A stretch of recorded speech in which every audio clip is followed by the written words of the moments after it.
ચાલો મિત્રો, વાનેચા ફેમિલી વર્ગમાં આપનું હાર્દિક સ્વાગત છે.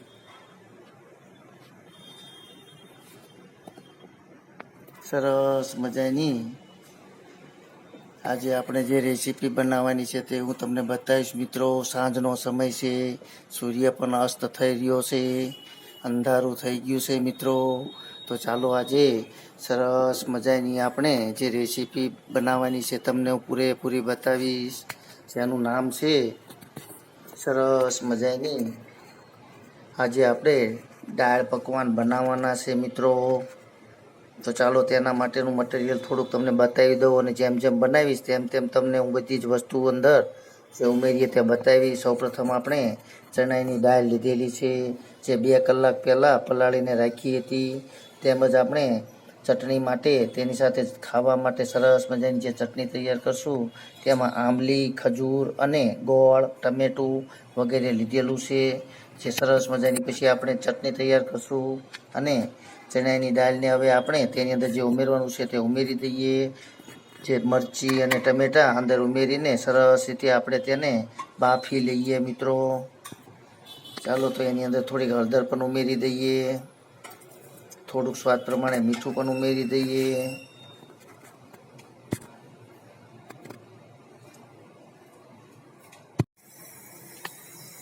ચાલો મિત્રો, આજે સરસ મજાનું જે આપણે દાળ પકવાન બનાવવાના છે તેના માટેની ચટણી તૈયાર કરશું. જે સરસ મજાની પાણીની અંદર ઉકાળી લીધું છે ટમેટું, ગોળ, ખજૂર, આંબલી, તેમજ ધાણા જીરું, મીઠું, હળદર વગેરે થોડુંક નાખીને સરસ મજાની ચટણી તૈયાર કરવાની છે. તો ચાલો એમાં બ્લેન્ડર ફેરવી લઈએ. ચાલો મિત્રો, તમે જોઈ રહ્યા છો સિંધી પકવાન આપણે આજે જે જમવાનું છે તેના માટે ચટણી તૈયાર કરી રહ્યા છીએ. તેમજ આપણે બીજી પણ એક સરસ મજાની મરચાં અને આદુની પેસ્ટની પણ ચટણી તૈયાર કરશું મિત્રો. ચાલો તો તે પણ તૈયાર કરી લઈએ. સરસ મજાની મરચાંની ચટણી ખાવાની પણ ચટપટી મજા આવતી હોય છે મિત્રો.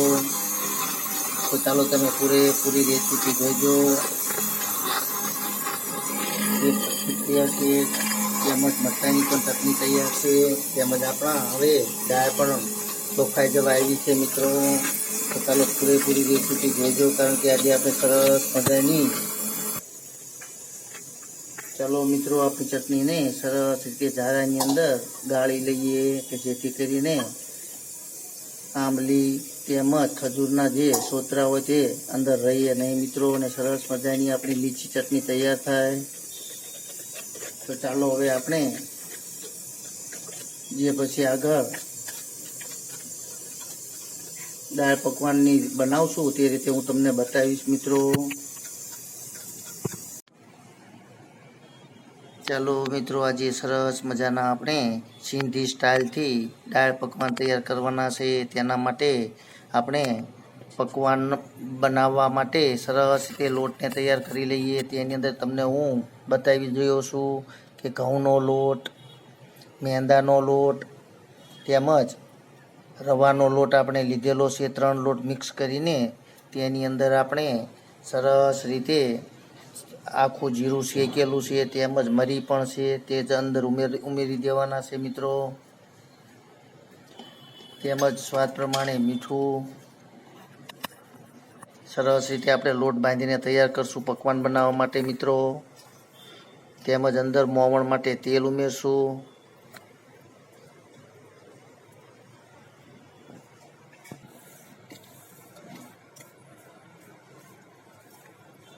ચાલો તો આ રીતે આપણે લોટ બાંધીને તૈયાર કરી લઈએ. ચાલો મિત્રો, તો આપણો સરસ મજાનો પકવાન માટેનો લોટ તૈયાર થઈ ગયો છે.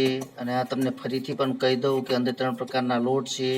આખું જીરું અને મરી પણ શેકીને અંદર ઉમેરેલા છે મિત્રો. તેમાં ઘઉં, રવો અને મેંદાનો 3 પ્રકારના લોટ છે મિત્રો. તો ચાલો હવે તેને સરસ રીતે પકવાન વણીને તૈયાર કરી લઈએ. ચાલો મિત્રો, તો આ રીતે આપણે બધા જ પકવાનને વણીને તૈયાર કરી લઈએ. ત્યાર પછી સરસ રીતે તેલની અંદર તળશું ત્યારે હું તમને બતાવીશ મિત્રો. ચાલો મિત્રો, આજે આપણે સરસ મજાની દાળ પકવાન બનાવવાના છે. તેના માટે પકવાન તળી લઈએ. તમે જોઈ રહ્યા છો સરસ મજાના આપણે સિંધી સ્ટાઇલ દાળ પકવાન જે તૈયાર કરવાના છે તેના માટે સરસ રીતે આપણે પકવાન તૈયાર કરી રહ્યા છીએ મિત્રો. તમે પણ આવા પકવાન બનાવજો.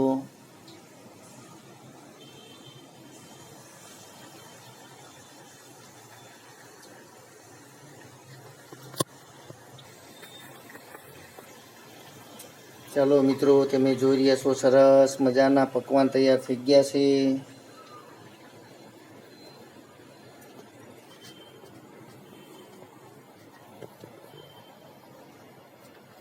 ત્યાર પછી આપણે સરસ મજાની અંદર સર્વ કરવા માટે સિંગ પણ ઘરે તૈયાર કરશું મિત્રો.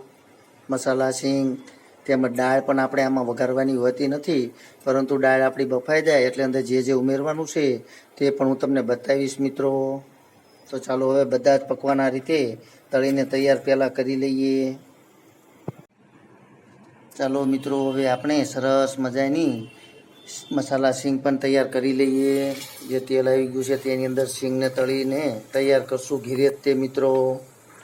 મસાલા સિંગ ખાવાની સરસ સાથે મજા આવતી હોય છે મિત્રો, કારણ કે દાળ પકવાન સાથે સાથે મસાલા સિંગ પણ ખાઈશું મિત્રો.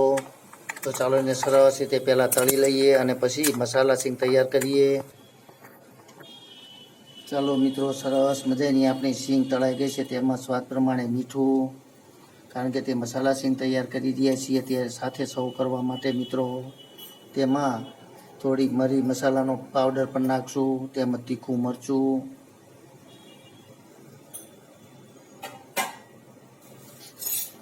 થોડીક દળેલી ખાંડ પણ અંદર ઉમેરશું મિત્રો. અને સરસ મજાની આપણી મસાલા સિંગ તૈયાર કરી છે મિત્રો. ચાલો તેને બરાબર મિક્સ કરી લઈએ. ચાલો મિત્રો, આપણી હવે દાળ પણ સરસ રીતે બફાઈને તૈયાર થઈ ગઈ છે, કારણ કે તેની અંદર આપણે ટમેટા મરચાં સાથે જ નાખેલા હતા. હવે તેને વઘાર કરવાનો નથી મિત્રો, પરંતુ તેની અંદર સ્વાદ પ્રમાણે મીઠું જે કરીએ તે તમને હું બતાવીશ મિત્રો. થોડીક અંદર ખાંડ પણ ઉમેરી દઈએ. હવે આપણે તેની અંદર થોડો ગરમ મસાલો પણ ઉમેરશું મિત્રો. ચાલો તો હવે દાળને જરાક 50% જેટલી ઝેરીને તૈયાર કરી લઈએ, કારણ કે પૂરેપૂરી ઝેરવાની નથી મિત્રો.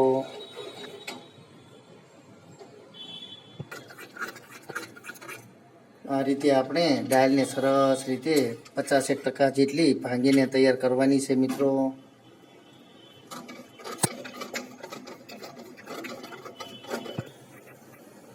ચાલો મિત્રો, હવે આપણી કોથમીર પણ આપણી દાળની અંદર ઉમેરી દઈએ. તમે જોઈ રહ્યા છો સરસ મજાની આપણી દાળ તૈયાર થઈ જાય છે, પકવાન તૈયાર થઈ ગયા છે. તો ચાલો મિત્રો, હવે પકવાન તૈયાર કરીશ તે હું તમને બતાવીશ મિત્રો. ચાલો મિત્રો, સરસ મજાનો આપણે હવે દાળ પકવાનની ડીશ તૈયાર કરીએ છીએ. સરસ રીતે આપણે પકવાનને સહેજ ભાંગી લેવાનો છે આ રીતે દબાવીને. ત્યાર પછી અંદર આપણે દાળ ઉમેરશું મિત્રો.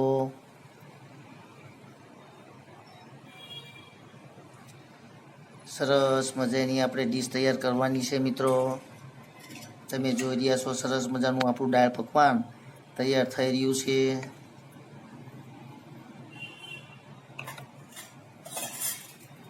ચાલો થોડીક અંદર સરસ મજાની તીખી ચટણી પણ ઉમેરી દઈએ. તેમજ આપણે આંબલી અને ખજૂરની જે ચટણી બનાવી છે તે પણ ઉમેરી દઈએ. ગળી સરસ મજાની ચટણી હોય છે, તેનો સ્વાદ પણ સરસ મજાનો આવતો હોય છે. જે મેં તમને પૂરેપૂરી રેસીપી બતાવી છે કઈ રીતે ચટણી હું બનાવી તે પણ. ચાલો તેની અંદર થોડા કાંદા અને ટમેટાં પણ ઉમેરી દઈએ.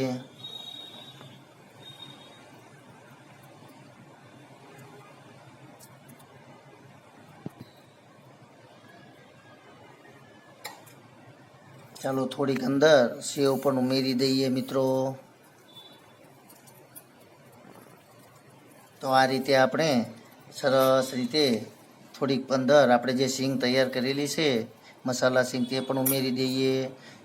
ત્યાર પછી આપણી વાલી કોથમીર પણ ઉમેરી દઈએ. અને ચાલો મિત્રો, સરસ રીતે આપણી ડીશ તૈયાર થઈ ગઈ છે.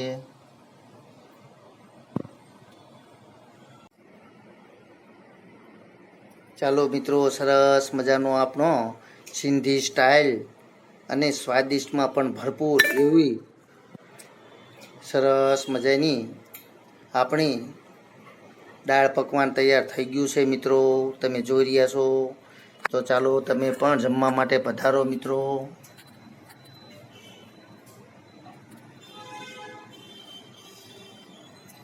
સરસ મજાનું આપણું દાળ પકવાન છે. તેમાં તેની સાથે સર્વ કરવા માટે ટમેટા અને કાંદા છે, પકવાન છે, 2 જાતની ચટણી છે, સેવ છે અને સરસ મજાની જે આપણે મસાલા સિંગ બનાવી તે છે મિત્રો. તો ચાલો મિત્રો, હવે આપણે જમી લઈએ. તમને પણ મોઢામાં પાણી આવી ગયું છે મિત્રો.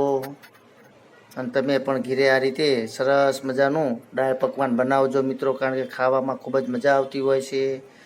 તો ચાલો, તમને જો મારી આ રેસીપી પસંદ આવી હોય તો ચોક્કસથી લાઈક કરજો, શેર કરજો અને સબસ્ક્રાઈબ કરજો મિત્રો, કે જેથી કરીને બીજી પણ રેસીપી તમારા સુધી પહોંચાડી શકું મિત્રો. જય યોગેશ્વર ભગવાન, જય માતાજી.